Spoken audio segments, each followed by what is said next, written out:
Hola, soy Yvonne, Legal Coach, tu abogada digital de confianza. Con frecuencia me han preguntado por las altas condenas en los procesos de responsabilidad médica, por medios de comunicación, redes, pasillos de clínicas y hospitales. Habrán escuchado historias de condenas millonarias. Y sí, es cierto.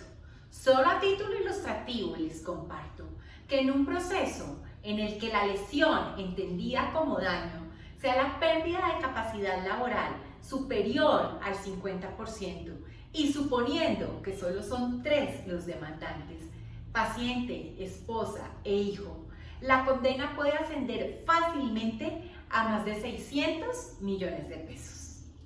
Así que con el objetivo de conocer qué perjuicios son los que se tasan en esas sentencias millonarias, te invito a que veas este video hasta el final. Este contenido de valor es para ti. Lo primero a contarles es que hay 2 grandes grupos de perjuicios, los materiales e inmateriales. Y según la jurisdicción a la que corresponda al proceso, la ordinaria civil para asuntos de naturaleza privada o la contenciosa administrativa para asuntos de naturaleza pública, las cuantías de los perjuicios pueden variar, incluso los conceptos de los mismos. Los perjuicios materiales se dividen en 2, daño emergente y lucro cesante.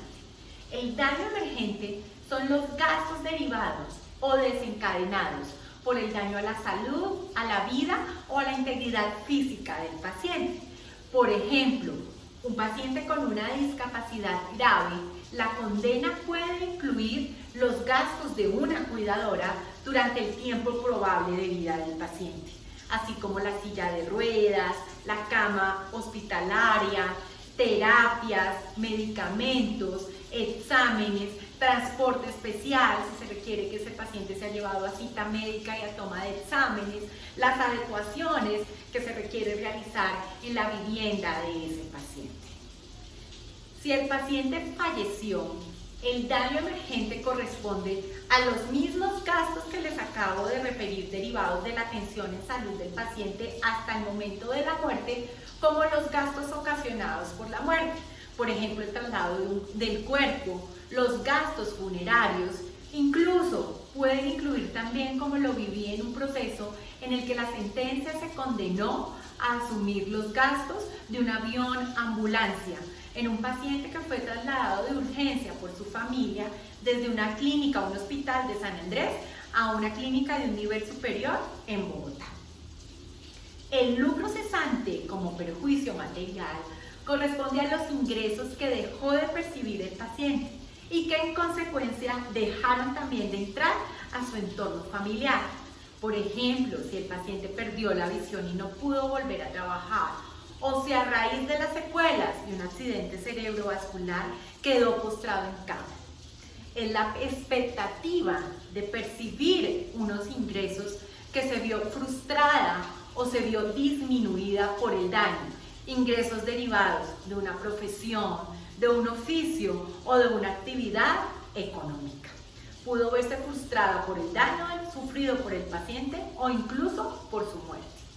Corresponden a lucro cesante consolidado, que es el que se ha causado hasta el momento de la presentación de la demanda, y lucro cesante futuro, que es el que se calcula teniendo en cuenta la vida probable del paciente de acuerdo a las tablas establecidas por el daño.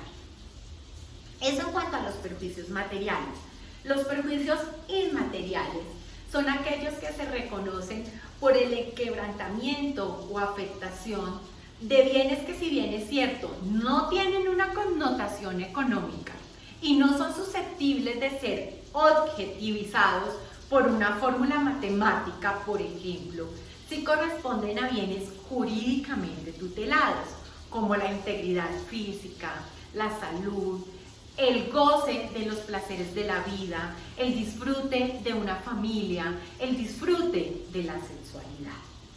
Estos se tasan en salarios mínimos y se reconocen siempre y cuando se acrediten, aunque algunos se presumen, por cada uno de los demandantes y dependen de la gravedad de la afectación o el daño. Pueden ir desde 10 salarios mínimos hasta 100 salarios mínimos en el caso de una muerte. Y también del grado de consanguinidad con la víctima. Se reconoce un mayor porcentaje a hijos, a padres, a cónyuges. El primero de estos corresponde al daño moral, que es la afectación, el sufrimiento, el dolor, la congoja, sufrida por ese paciente como víctima directa y sufrida por su entorno familiar como víctimas indirectas, sus hijos, su esposa, su cónyuge, sus padres. El segundo corresponde al daño a la salud. Este se reconoce exclusivamente al paciente en virtud de su pérdida de capacidad laboral. El tercero corresponde al daño a la vida de relación o perjuicio fisiológico, conocido también como alteración de las condiciones de existencia. Antes se reconocía solo respecto del paciente, ahora tanto del paciente como su entorno familiar.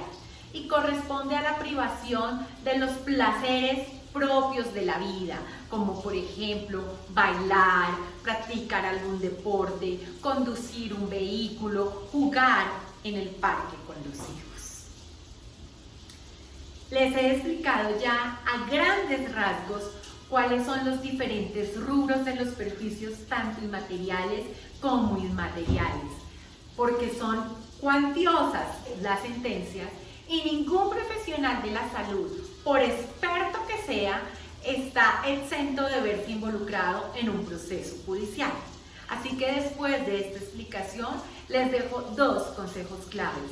El primero, tener una buena póliza de responsabilidad civil durante todo el tiempo del ejercicio profesional, con una buena suma asegurada para no comprometer el patrimonio personal y el patrimonio de la familia que tanto trabajo te ha costado conseguir. La segunda, tener una buena asesoría, una buena defensa ejercida por un abogado que sea experto en temas de responsabilidad civil médica o de responsabilidad contenciosa administrativa médica, que haga una tasación objetiva o que establezca de forma objetiva el riesgo del proceso para así definir si se van por una conciliación temprana o si se despliega todo el arsenal de defensa en el respectivo proceso. Soy Yvonne, Legal Coach, tu abogada digital de confianza. Si te gustó este video, dale me gusta y continúa siguiéndome en mis canales.